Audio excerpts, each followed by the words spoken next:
A música alta da festa não abafava o nó na minha garganta. Eu estava no canto do salão, apoiado na parede, contando os minutos para poder ir embora sem parecer mal educado.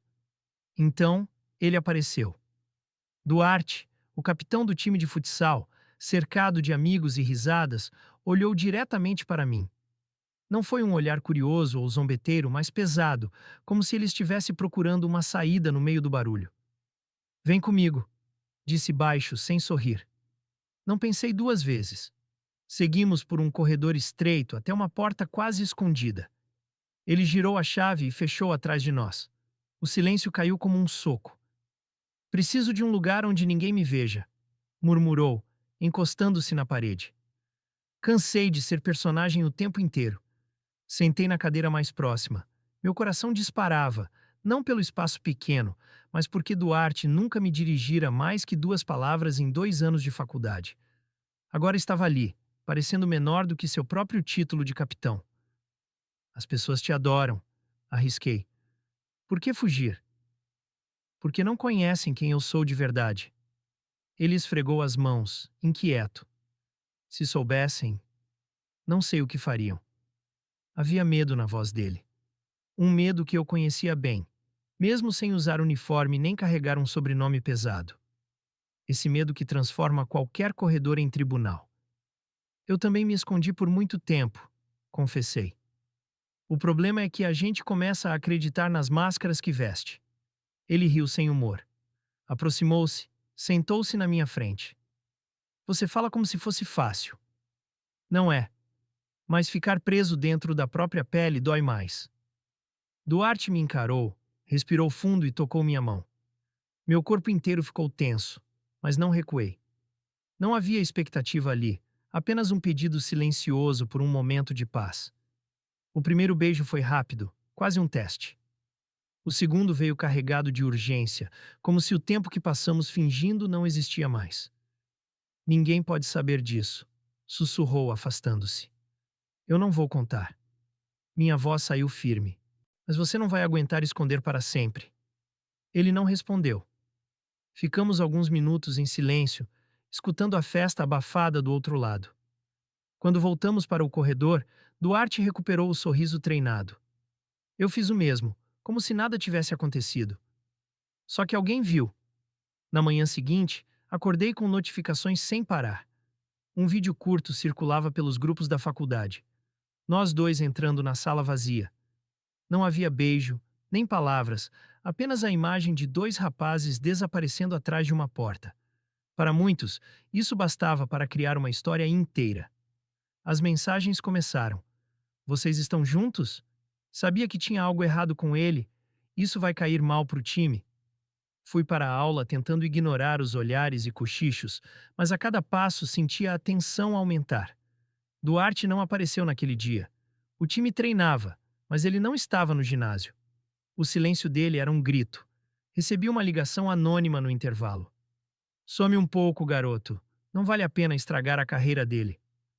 A voz masculina era ríspida, mas tremia. Senti um frio na espinha. Olhei ao redor do campus e percebi como era pequeno o espaço para se esconder. Mais tarde, no grupo do time, alguém mandou um áudio rindo. Nosso capitão tem bom gosto, pelo menos. Os risos eram seguidos por comentários cruéis. Sabia que não era apenas sobre mim. Era sobre Duarte também. Sobre o peso de uma imagem que não aceitava falhas. Naquela noite, ele finalmente me escreveu. Desculpa. Só isso. Respondi. O que aconteceu? Nenhuma resposta. Minutos depois, outra mensagem. Vamos nos encontrar amanhã, na quadra. Preciso falar com você. O coração disparou. Eu queria acreditar que ele estava pronto para enfrentar tudo, mas sabia que não seria tão simples. A universidade adorava heróis, mas não perdoava quando eles mostravam quem realmente eram. Quando cheguei à quadra no dia seguinte, encontrei Duarte sozinho, sentado nas arquibancadas. Ele parecia mais velho. Eles querem que eu negue tudo, disse sem rodeios. O treinador, meu pai, todos. Se eu ficar quieto, as coisas voltam ao normal. Mas você não vai estar bem, falei. Melhor eu sofrer sozinho do que ver você sendo atacado. Ele estava decidido a se afastar de mim para salvar a própria carreira. E eu sabia que não havia argumento capaz de mudar isso naquele momento. O som da bola ecoava pelo ginásio vazio. Ele se levantou, me deu um último abraço rápido e foi embora, deixando um vazio maior do que qualquer palavra. Quando cheguei em casa, recebi uma nova mensagem no celular. Uma montagem ridícula com nossas fotos circulando em grupos da cidade. Alguém havia se dedicado a nos expor de todas as formas possíveis. Respirei fundo. Não seria apenas uma fase. Aquilo era guerra. O vídeo deixou de ser apenas um burburinho da faculdade. Em poucas horas, já circulava em páginas locais do Instagram com legendas insinuando escândalo no time universitário. Os comentários variavam entre risadas, insinuações e frases carregadas de preconceito. Eu lia cada linha e sentia o estômago embrulhar. Não era só sobre mim, era sobre Duarte e tudo o que ele representava para a cidade. Recebi mensagens de números desconhecidos. Algumas eram ameaças veladas, outras apenas deboches. O capitão gosta de aventuras secretas. O telefone não parava de vibrar. No início, tentei ignorar, mas a avalanche crescia a cada hora. No dia seguinte, cheguei ao campus e o silêncio era mais barulhento do que qualquer cochicho. Pessoas me encaravam, algumas com curiosidade, outras com desprezo. Um grupo de rapazes passou por mim rindo. Um deles disse alto o suficiente para todos ouvirem. Aposto que o capitão não esperava que seu segredinho virasse fofoca. Fingi não ouvir, mas senti as mãos tremerem. À noite, Duarte me ligou. A voz dele estava rouca. O treinador me chamou. Quer que eu faça uma declaração dizendo que o vídeo é mentira, que não tenho nada a ver com você. E o que você vai fazer? Ele demorou para responder. Se eu negar, eles esquecem em uma semana. Se eu não negar, posso perder tudo. As palavras dele eram um soco. Eu queria dizer para ele ser forte, mas sabia o peso que carregava. O silêncio dele não era covardia, era sobrevivência. No dia seguinte, Duarte apareceu na quadra com a postura rígida de sempre, mas o olhar baixo entregava o quanto estava despedaçado. O time treinava como se nada tivesse acontecido, mas as risadas entre passes de bola denunciavam o clima. Depois do treino, vi quando João, o braço direito de Duarte na equipe, olhou para ele com desprezo. Mais tarde, soube que foi ele quem gravou e espalhou o vídeo. A raiva me queimou por dentro, mas não falei nada. A exposição que vivíamos já era um peso enorme. A situação escalou rápido. Um professor me chamou para conversar e sugeriu que eu ficasse fora do radar por algumas semanas. A cafeteria onde eu trabalhava cortou meus turnos para evitar constrangimentos aos clientes. As mensagens de ódio aumentaram. Uma noite, voltei para casa e encontrei minha mãe chorando. Alguém havia enviado o vídeo para ela com uma legenda nojenta. A vergonha dela não era por mim, mas pelo que as pessoas estavam dizendo. Abracei-a e prometi que tudo ficaria bem, mesmo sem acreditar. Duarte me escreveu de madrugada. Eu não sei quanto tempo aguento isso. Respondi sem pensar. Não deixa eles vencerem. Ele não respondeu. No dia seguinte, o treinador anunciou uma reunião de emergência. Quando cheguei perto do ginásio, vi Duarte sentado nos degraus, a cabeça baixa. Eles querem que eu assine uma carta negando tudo, disse ele. Se eu assinar, o caso morre aqui. E você? Não sei. Estou com medo. Eu também estava. A faculdade inteira parecia contra nós. Mas algo em mim começou a mudar. A raiva que eu sentia por João, pelos comentários, pela humilhação pública, virou uma determinação silenciosa. Decidi investigar. Um colega de informática me ajudou a rastrear a origem do vídeo. João havia filmado discretamente pelo corredor e enviado para um grupo fechado, onde o arquivo se espalhou como fogo. Tínhamos provas suficientes para abrir uma denúncia formal. Quando contei isso a Duarte, ele ficou em choque. Se você fizer isso, vai colocar sua cara ainda mais em evidência. Eu já estou em evidência, Duarte. Só que do jeito que eles querem. Chega. Ele tentou argumentar, mas desistiu. No fundo, acho que uma parte dele queria que eu fizesse o que ele não tinha coragem.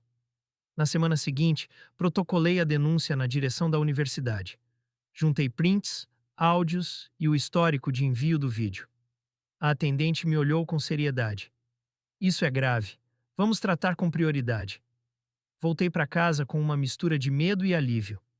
Sabia que estava cutucando um vespeiro, mas não aguentava mais ser um fantasma na própria vida. Quando João soube da denúncia, mandou uma mensagem. Você não sabe com quem está mexendo. Vai se arrepender. Ignorei, mas o coração acelerou. Contei a Duarte e ele ficou em silêncio por alguns segundos antes de dizer: Você é mais corajoso do que eu. Naquela noite, ele apareceu na minha porta sem avisar. Estava exausto, mas com os olhos firmes. Não posso mais fingir. As palavras saíram como um desabafo. Mas também não sei se estou pronto para enfrentar tudo isso. Então vamos enfrentar juntos, no seu tempo. Ele sentou no sofá e ficamos ali, sem falar muito. Era estranho como, mesmo no meio do caos, aquele silêncio me dava forças. 2 dias depois, a universidade abriu uma investigação formal. João foi chamado para prestar esclarecimentos. O treinador recebeu uma advertência por tentar abafar o caso. A notícia correu pelo campus e, pela primeira vez, as pessoas começaram a olhar para mim não só com desprezo, mas também com curiosidade e até apoio. As mensagens de ódio continuavam, mas começaram a surgir outras. Força! Vocês não estão sozinhos. Um grupo de alunos criou uma campanha online contra vazamento de conteúdo íntimo. Eu não esperava isso. Duarte ainda estava dividido. O peso do nome dele, da carreira e da expectativa de todos parecia esmagá-lo. Mas cada vez que nos encontrávamos, eu via um brilho novo no olhar dele, como se estivesse cansado de viver sob as regras dos outros. Uma noite, enquanto caminhávamos pelo campus quase vazio, ele disse: Se tudo isso destruir minha carreira, pelo menos vai ser por uma verdade minha, não por uma mentira dos outros. Foi nesse momento que percebi que, apesar do medo, estávamos prontos para lutar. O ginásio estava lotado naquela manhã. O time treinava como sempre, mas havia uma tensão no ar. As notícias sobre a investigação já tinham se espalhado, e todos sabiam que João estava no centro do escândalo. Ele, no entanto, agia como se nada estivesse acontecendo, rindo alto e fazendo piadas durante os passes. Eu estava sentado na arquibancada, esperando Duarte. Senti olhares sobre mim, mas não abaixei a cabeça. Quando João passou perto, lançou um sorriso debochado. Parabéns, garoto. Você conseguiu atenção. Deve estar feliz por destruir um time inteiro. A raiva que vinha sendo acumulada por dias explodiu. Levantei e disse alto: Eu não destruí nada. Quem destruiu foi quem decidiu expor os outros. O silêncio caiu sobre a quadra.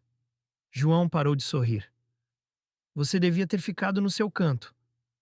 E você devia ter aprendido a respeitar a privacidade das pessoas. Alguns jogadores tentaram intervir, mas Duarte entrou no ginásio nesse momento. Ele olhou para mim, depois para João e avançou. Chega! A voz dele ecoou pelo espaço. Eu sei que foi você. Sei que foi você quem filmou, quem espalhou. João tentou se defender, mas Duarte não deu espaço.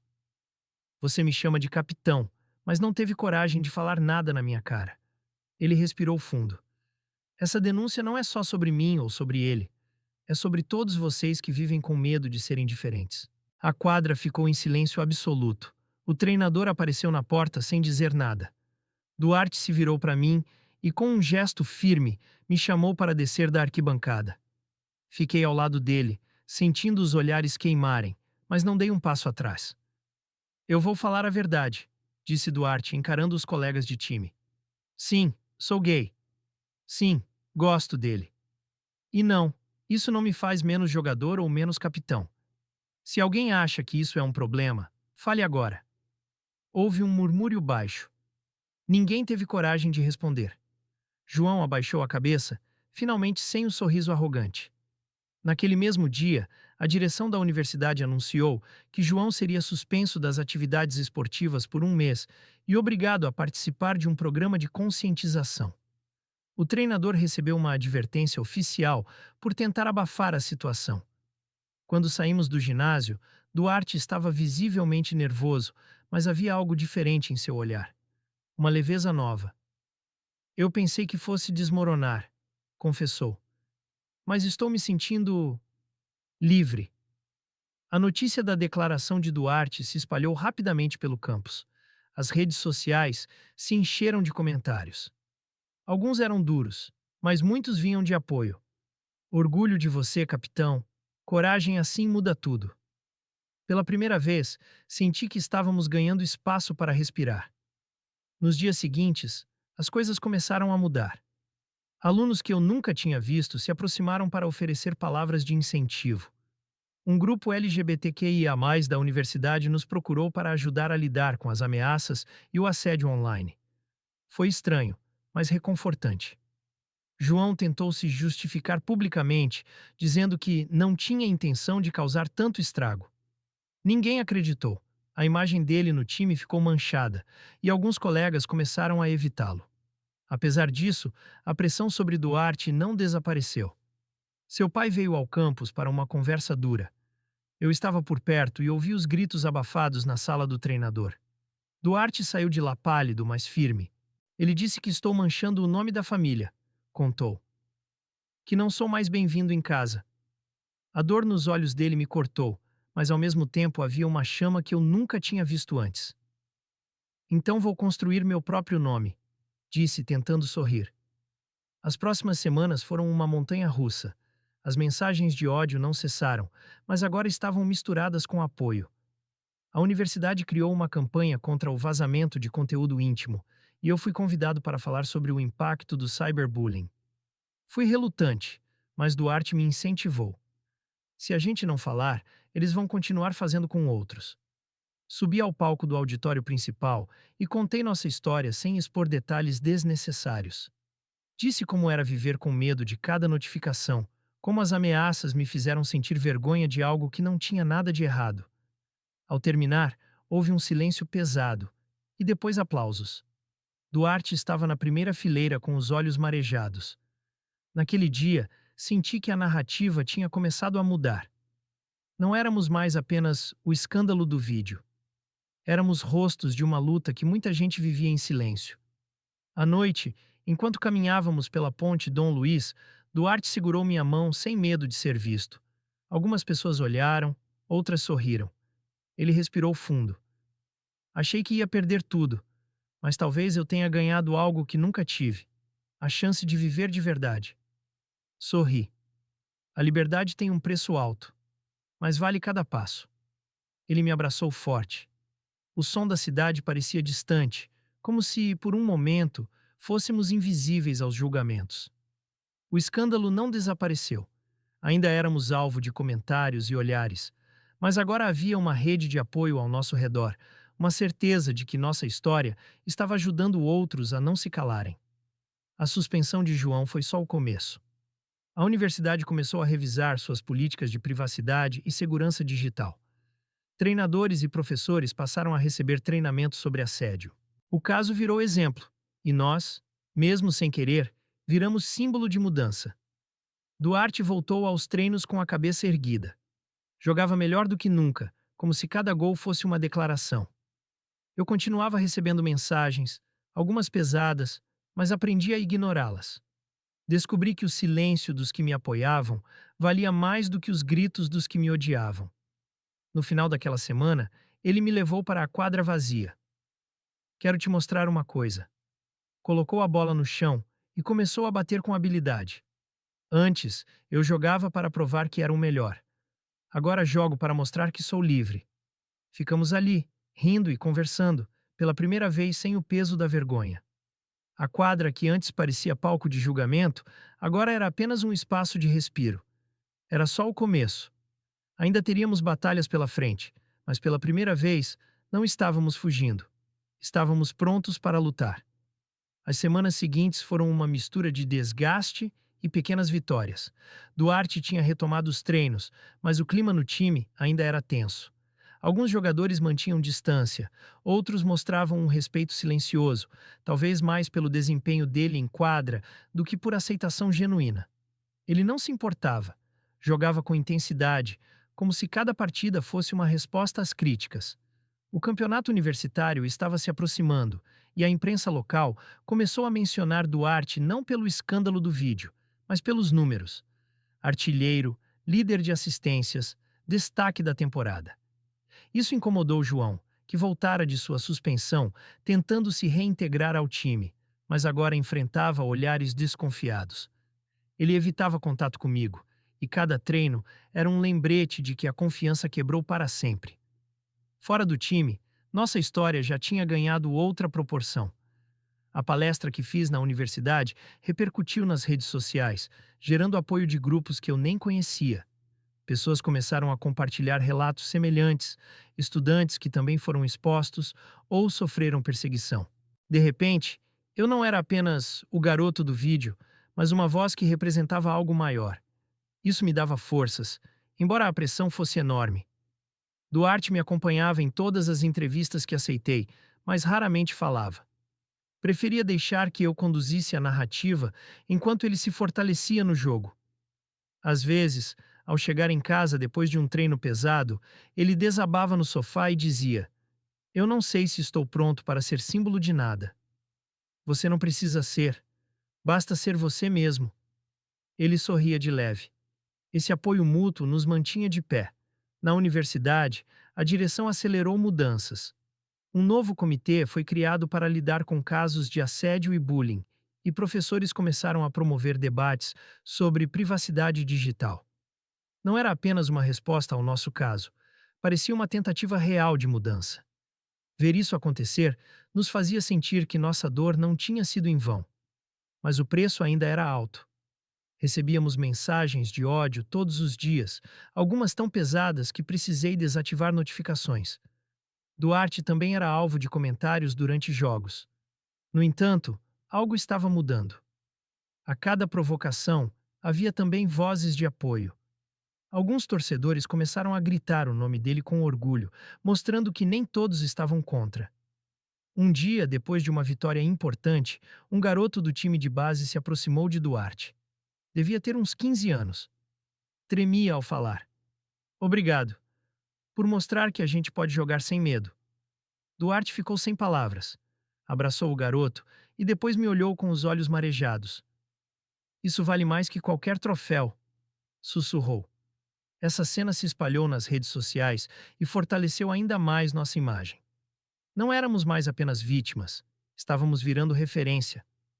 A história ganhou cobertura em jornais esportivos, que começaram a discutir a homofobia no futsal universitário. Alguns colunistas elogiaram a coragem de Duarte em não se esconder. Isso atraiu tanto apoio quanto críticas, mas já não nos abalava tanto. Enquanto isso, João enfrentava as consequências de seus atos. Ele não foi expulso do time, mas perdeu espaço. A confiança dos colegas evaporou, e sua arrogância deu lugar a um silêncio desconfortável. Em uma tarde, ele me abordou no corredor. Eu queria pedir desculpas. Olhei para ele sem emoção. "Você destruiu parte da nossa vida. Não é um pedido de desculpa que vai apagar isso." Ele baixou os olhos, sem insistir. Era estranho ver aquele que tanto me humilhou parecer tão pequeno. Essa mudança de dinâmica foi um lembrete de como a verdade exposta tem força. Não era vingança, mas justiça. Duarte começou a planejar algo maior. "Quero criar um projeto de apoio dentro da faculdade, um espaço onde ninguém precise esconder quem é." "Você acha que vai dar certo?" "Acho que precisamos tentar. Se tivéssemos isso antes, nada disso teria acontecido assim." Com a ajuda do comitê da universidade e do grupo LGBTQIA+, o projeto Sem Portas Fechadas nasceu. Criamos encontros semanais, abertos a qualquer estudante que quisesse conversar sem medo. No início, apenas 3 pessoas apareceram. Depois foram 10, 20. Em pouco tempo, havia fila para participar. Os relatos eram pesados. Histórias de assédio, rejeição familiar, medo constante. Ouvir tudo isso era doloroso, mas também nos lembrava de que não estávamos sozinhos. Duarte sempre dizia: "Jogar é importante, mas saber que minha história dá coragem para esses meninos vale mais do que qualquer título."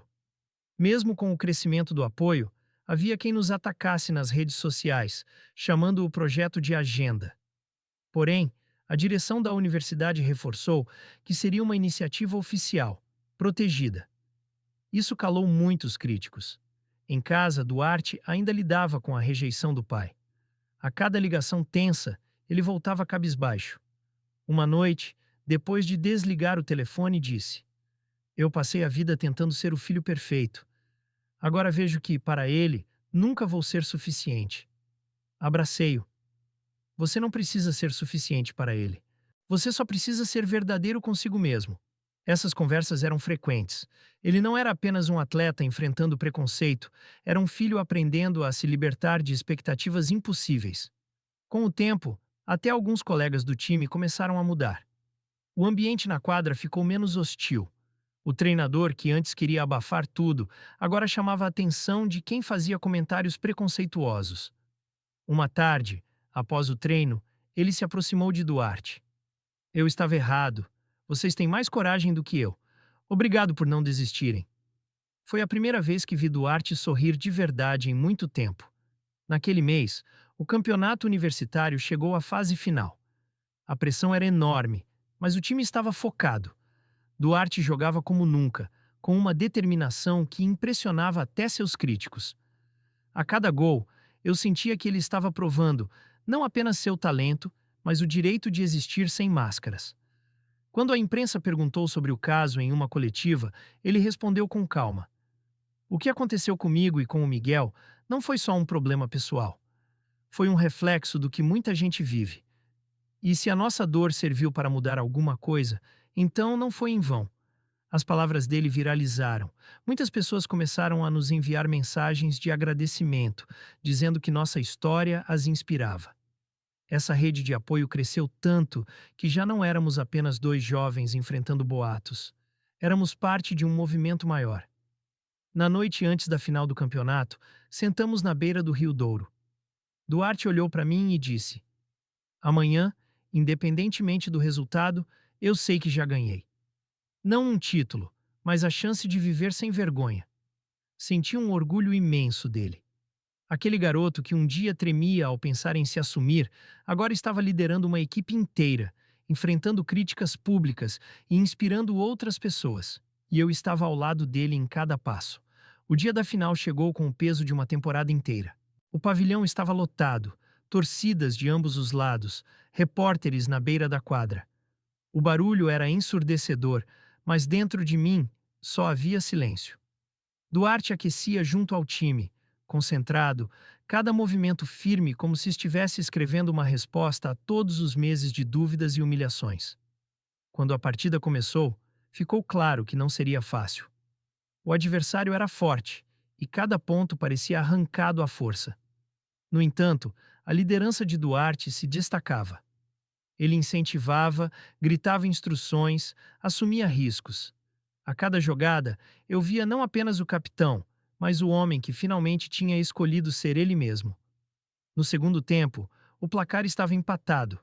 A torcida adversária gritava provocações, algumas carregadas de preconceito. Eu temi que isso o abalasse, mas vi quando ele ergueu a cabeça e pediu a bola. Recebeu o passe, driblou dois marcadores e finalizou com precisão. Golo. O ginásio explodiu. A energia mudou. O time ganhou confiança e jogou como se estivesse liberto. Nos minutos finais, Duarte marcou mais um. O apito soou e a vitória era nossa. O pavilhão veio abaixo em aplausos. O time correu para abraçá-lo e mesmo aqueles que antes o evitavam, agora gritavam seu nome. Enquanto recebia a taça, Duarte não ergueu sozinho. Chamou todos os colegas para o lado. A imagem foi registrada por dezenas de câmeras. O capitão que tinha sido alvo de escárnio agora era celebrado. Depois do jogo, jornalistas se aglomeraram. Perguntaram sobre a performance, sobre o escândalo, sobre tudo. Ele respirou fundo e respondeu com calma. Esta vitória é coletiva, mas também é um símbolo. Aprendi que não podemos viver presos ao medo. A verdade pode custar caro, mas vale mais do que qualquer mentira confortável. As palavras repercutiram em minutos. Portais esportivos publicaram manchetes destacando não apenas o título, mas a coragem dele. Era impossível ignorar a transformação. Nos dias seguintes, a cidade inteira comentava. A universidade aproveitou o momento para lançar oficialmente a campanha Sem Portas Fechadas. O projeto cresceu tanto que outras instituições começaram a adotar iniciativas semelhantes. O que começou como uma exposição cruel se transformava em movimento de apoio e mudança. João, pressionado pelo isolamento, acabou se afastando do time. Mais tarde, soube que ele se transferiu para outra faculdade. Não houve comemoração pela saída dele, apenas um silêncio resignado. Ele escolheu o caminho da fuga, e isso já dizia tudo. A relação de Duarte com o pai continuava difícil. Durante semanas não houve contato. Até que, um domingo, ele apareceu no treino. Fiquei apreensivo, mas não interferi. Vi de longe quando o pai se aproximou e, sem palavras, apertou a mão do filho. Não foi reconciliação plena, mas um gesto mínimo de reconhecimento. Para Duarte, aquilo já era uma vitória. Nossa rotina mudou. Ainda havia olhares de julgamento, mensagens anônimas, cochichos, mas já não nos atingiam como antes. A rede de apoio era maior do que os ataques. Andar de mãos dadas pelo campus deixou de ser motivo de escândalo. Alguns até sorriam ao nos ver. Uma noite, estávamos à beira do rio, olhando as luzes refletidas na água. Duarte respirou fundo e disse: Sabe qual é a maior conquista? Não é a taça, nem as manchetes. É poder olhar para mim mesmo sem sentir vergonha. E nunca mais andar sozinho, completei. Ele segurou minha mão, firme. Entendi, então, que nossa história não era apenas sobre um vídeo, um escândalo ou uma final de campeonato. Era sobre coragem, sobre o preço da verdade e sobre a liberdade que nasce quando se escolhe não esconder mais quem se é. O futuro ainda traria desafios, mas agora estávamos prontos. Não como vítimas, mas como sobreviventes que transformaram dor em força. E se alguém perguntasse como tudo começou, eu diria: começou no silêncio de uma porta fechada, mas terminou aberto para o mundo.